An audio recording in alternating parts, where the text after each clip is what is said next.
And welcome to the Format with your boy Matt Jackson, aka Joffrey Killer, baby. And I got my friend back. I got Joe, motherfucking Kool. We back in it. We gonna be doing this Extreme Rules prediction video, and here he is right now. Chime on in. What's up, guys? This is Joe Kool and, like you said, Matt Jackson with the High as Fuck Wrestling Podcast. How y'all doing tonight? Yes, this format is very special because we get lit as fuck and we talk wrestling. Last time we did this, we talked WrestleMania 18, and some of y'all chimed in and watched it and whatnot, but it's all good. We're gonna get another one going, and we're gonna be talking about Extreme Rules this Saturday coming up. Is it this Saturday? It's this Saturday. Oh, wow. Yep. We should probably have a special edition of the High as Fuck Wrestling Podcast.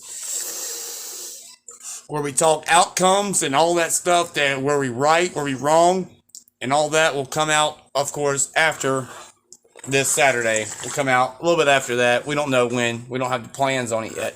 But we are going to bring you up to dates on that. But we're just going to go ahead and chomp into this and into the bits. But go ahead and you go ahead and like, subscribe, and comment. And mainly subscribe. You know what I'm saying? Subscribe. You comment something. Say, oh, I love what y'all said. Something like that. Say, keep up the good work. Whatever y'all want to. But definitely subscribe.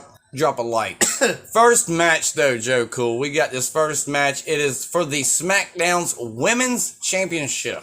And it's Liv Morgan, which is the champion at the moment, versus my girl, Ronda. Oh, my God. Ronda Rousey. Extremes Rules match. Ronda motherfucking Rousey? Yes, my chick. Oh, she's good. She's good. I think, though, Liv holding the title looks good for wrestling. Yeah, it does, in a way. You know, you get the outsider, that girl that, never was or wasn't supposed to be, and now she is. I mean, that's what a lot of people are looking at it as. I'm not looking at it. I mean, I kind of have to see it that way. It's a girl who has been waiting for her opportunity to be, looked at in the title picture. And now she got her shot, and she's already taken out Ronda Rousey, what, 2 times now? Yeah, I mean, with booking for it, would WWE book it right and give it to Liv, or would they throw it on Ronda? She has popularity. That's the other thing. Ronda, I mean, they both are pretty popular, though, but Ronda being, the ex-UFC and all that stuff. Right. But Morgan won this title at Money in the Bank, cashing in her contract shortly after Ronda Rousey won it, or had retained it, dominating, Rousey, wait a minute. And then they had a rematch at SummerSlam where Rousey was dominating Morgan and locking her into the armbar. It forced Morgan to tap out. Unfortunately, the referee missed the tap and instead counted Rousey's shoulders down, allowing Morgan to retain the title. So now knowing that Ronda Rousey had her tapped out, and they couldn't call it because the referee didn't see that she had tapped out. Now I've got to turn my damn internet off. Where's that at? But anyway, so we got to count that in there too, because so Ronda's got some revenge coming. Exactly. And what's better than Extreme Rules for this match, to be honest? I mean, that's fair. What's better? Because, I mean, when she was about to tap out, the referee didn't see it. The shoulders were put down, and bam, bam, bam. And then Rousey then won a 5-way elimination match on SmackDown to earn another shot at Morgan at Extreme Rules. Morgan interrupted Rousey's interview on the September 16th episode of SmackDown. Morgan accused Rousey of not respecting her and challenged Rousey to an Extreme Rules match, and Rousey agreed, warning Morgan it was the championship's funeral. Well, that sounds like it could very well be Ronda coming out on top, being booked to win it.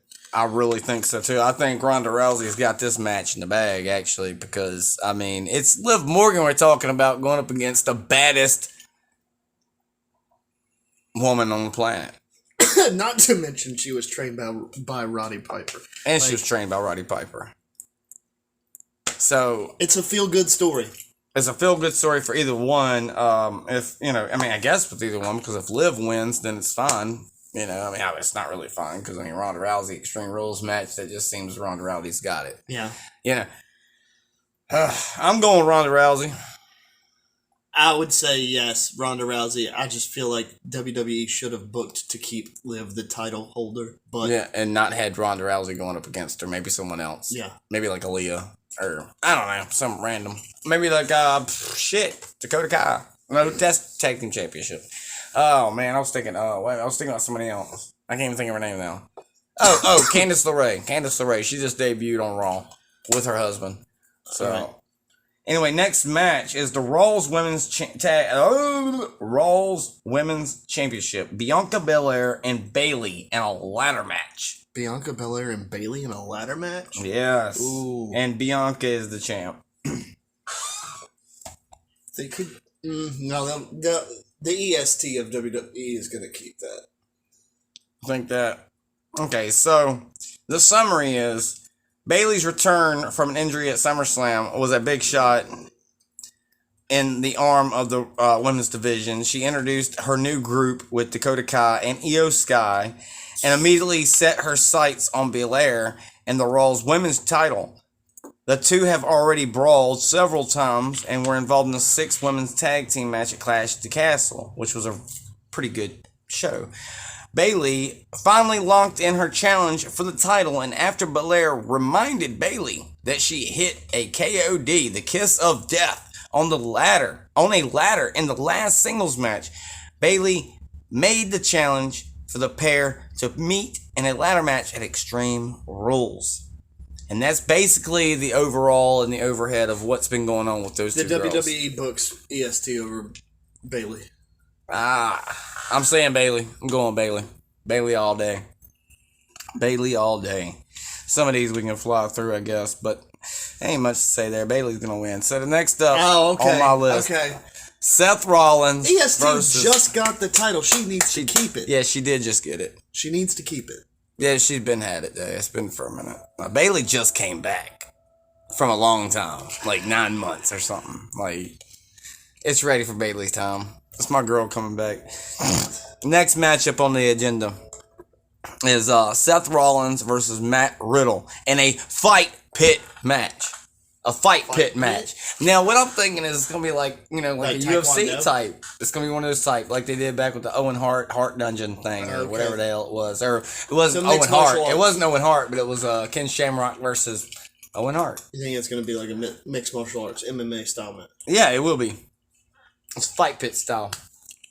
And just knowing that I've already seen this stuff as a kid and going into it, I'm like, WWE's going to go all out with this one, hopefully, and they actually will, have a fight pit.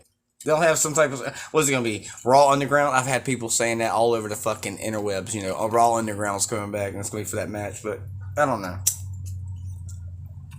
I don't know about that. But I just know it's going to be a fight pit match, kind of like MMA style, hold for hold, fucking submission for submission. I see them booking Rollins just because of his status, but I would like to see Riddle win, though. Matt Riddle's ex-UFC MMA. Yeah, but Rollins' status versus his status in the WWE right now. You book Rollins. Makes a lot of sense. Riddle. Matt Riddle's more of the stoner. He's the jobber to Seth Rollins. I mean, he is not a jobber, but he is the jobber to Seth Rollins. We're hoping that's not the case, too, because I'm hoping that maybe Matt Riddle can get one over on Seth Rollins, which my viewers and my listeners know that I'm a Seth Rollins mark. I'm, big on Seth Rollins. So, I'm big on both of them, but this is another match that I'm like, fuck you, WWE. Why do you have to book these two guys together? Who am I going for? I just think WWE is going to book Seth Rollins, but I think Riddle should win it. And Seth's been winning he's won all of them, I think, up to this point. So if Matt wins, it's a go-home story, It's a howdy doody, I'm here, and I came here, and this is what I did, you know what I'm saying? And I finally beat him. I don't know. Is it a go-home story? I don't know. Is it a good go-home story? I don't know. But I feel like that's going to be a hard-hitting match. That's just going to think it's gonna take the cake for some of this It's shit. going to be a good match for sure. I'm hoping for whatever a fight pit match is. For right now, it's up in the air. Now we got another one that's gonna be happening. It's Drew McIntyre versus my boy Karrion Kross in a strap match. Karrion Kross is the bald guy. Comes out with that chick with the dark setting, the Killer Kross. Yeah. He used to be Killer Kross. They're trying to say he's the White Rabbit, but I put, for my preference, the up-and-comer, which they're both up-and-comers, but the younger one of the two. Karrion Kross. I want Karrion Kross anyway, you know. I thought Karrion Kross was fighting for the damn title. I don't really know Karrion Kross enough to say that I want him to win, just that I would like to see them book younger talent. Yeah, me too. I want to see this younger talent just come out and explode on the scene. Right. We've got, so the summary of it is Kross and Scarlett have been terrorizing McIntyre since making his surprise return to WWE on August 5th. And Kross has repeatedly attacked McIntyre and sent the former WWE champion ominous threats. Ominous threats. Take another shot. Is what Zack Ryder would say. McIntyre had enough and challenged Kross to a strap match on September 23rd episode of SmackDown. Kross once again laid out McIntyre and accepted the challenge. So I'm really going for Karrion Kross on that one. That one is that's Karrion Kross all day. I feel like they might book Drew, but I'd like to see Karrion win. Yeah, me too. Yeah, I would love to see Karrion Kross win any match on pay-per-view at the moment because he has been booked he'd been shafted in the previous on being booked because Vince McMahon and stuff. We have also got Edge versus Finn Balor in an I Quit match. Now, Edge returned on Raw to save Matt Riddle from a beatdown at the hands of Judgment Day. Edge then told Balor that he will always come back, despite the Judgment Day repeatedly vowing to end his career. At that point, Edge challenged Balor to their first ever singles match, amping up the challenge by suggesting it take place under I Quit. Now, I saw this on Raw. It was freaking cool. The Judgment Dayers out there, they're about to attack somebody. I can't remember off the head. But anyway, Edge comes out there and blah, blah, blah. And it's like, bam, he comes out there and bam. There it is. I Quit match. Edge and Finn Balor. WWE books Finn Balor to start the feud. They feud for a few months at next consecutive pay-per-views. If that's to keep the singles going, because they've already been feuding with the group, because Edge was the leader of the Judgment Day at one time. And then Finn Balor got entered and they got Finn Balor in the group, and that was a bad idea by Edge anyway, because Finn Balor's a leader. Finn Balor's a leader. It sets Edge up to take Edge, or to probably all the WrestleMania. At WrestleMania. Probably all the way to WrestleMania. This could go all the way to WrestleMania. I Quit match. It can go all the way to WrestleMania, though. So it doesn't really matter who wins at this point. No, it don't. Because it's the beginning of a feud. I'm just hoping Finn Balor wins. I'm going with Balor. In the singles competitive nature. I'm going with Balor. I want to go old school. I like Edge. Since it doesn't really matter. You know. I'm going with Finn. I choose Edge on that one. Just a match that I've been waiting for. It's Edge and Finn Balor, two of the top dogs of my generation and this generation. So, and Finn Balor's been the top dog since Japan days, New Japan Pro Wrestling and stuff. So, we've got another match too that's on here as well. And we've got Johnny Gargano versus Austin Theory. Now, Gargano's return to the WWE immediately set him into a tangle with Theory, with the two having previously been aligned in NXT. Theory amped up the stakes by their newly formed rivalry when he attacked Gargano from behind with the Money in the Bank briefcase. A match between the two seems nearly certain. A near certainty. So, I'm going with Johnny Gargano. This is a quick match to hammer to talk about. I don't even know that match. Like, I don't know who they are, so I can't even call it. Well, you're Johnny Gargano. I'm too far removed to Johnny Gargano. If you like Shawn Michaels, Johnny Gargano. Okay, Intercontinental Championship match. Gunther, which is Walter. You know that big dude, Walter. Versus Sheamus. Huh. Now, Gunther is a champion. Now, this may be wishful thinking and wanting to see a rematch after their instant classic at Clash Champions without Roman Reigns on the card. More titles matches are needed.